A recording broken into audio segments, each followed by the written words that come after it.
The Biafran War was one of the most brutal and bloody conflicts of modern times.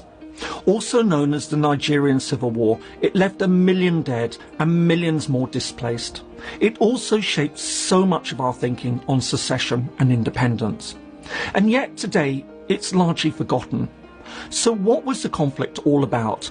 And why was it so especially significant? The British decision in the early 20th century to merge the two Nigerian protectorates, a decision taken for economic reasons, created an entity that was fundamentally at odds with itself.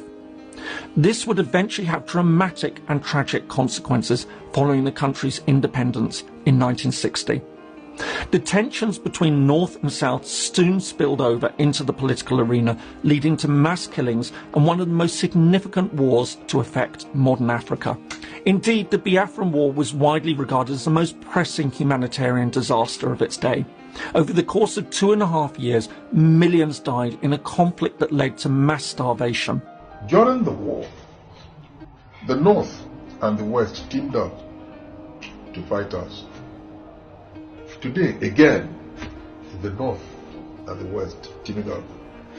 And which is why if you go through all the very important, sensitive posts in the country, Igbo man is not in any of them. No. It's all right. The God who has always led us, directed us, will one day, someday vindicate us. Whatever it is we're entitled to in this country, I think God will give it to us. I believe so. Even if our brothers deny us that.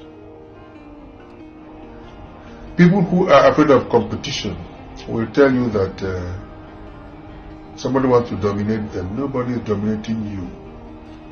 The last thing the Igbo man will do is to dominate anybody. He's not interested in that. An Igbo man finds himself in Kaura Namoda. He wants to settle down. He ends up marrying a woman from Kaura Namoda. I mean, is there anything criminal about it? That you fell in love with a native girl and you married her. Is there anything wrong with that? I have 5 sons.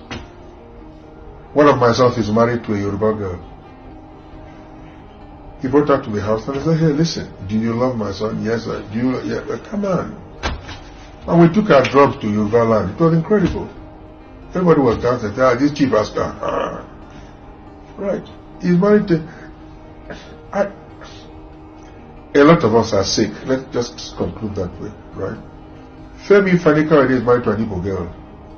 So he understands us. His father was a very close friend of Zik. I can tell you that. And he knows a lot about our history.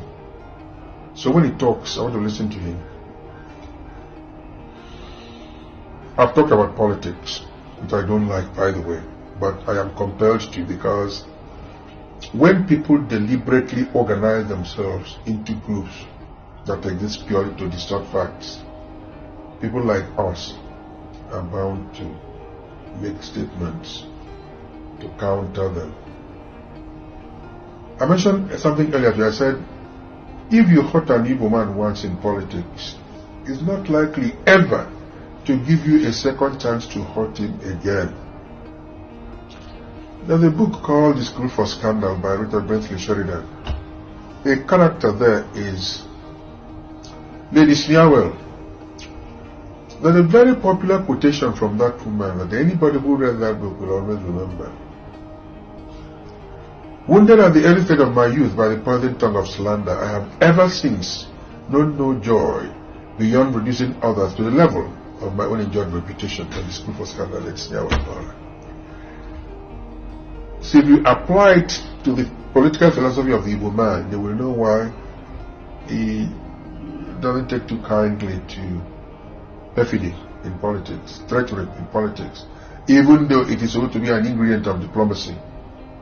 It is not for the Igbo man. The Igbo man believes in perseverance. He believes in hard work. He believes that God gave him power to exercise dominion over his environment. The Igbo man wants competition. In every part of the world you find the Igbo man, he is immensely successful. That is something that you can't counter.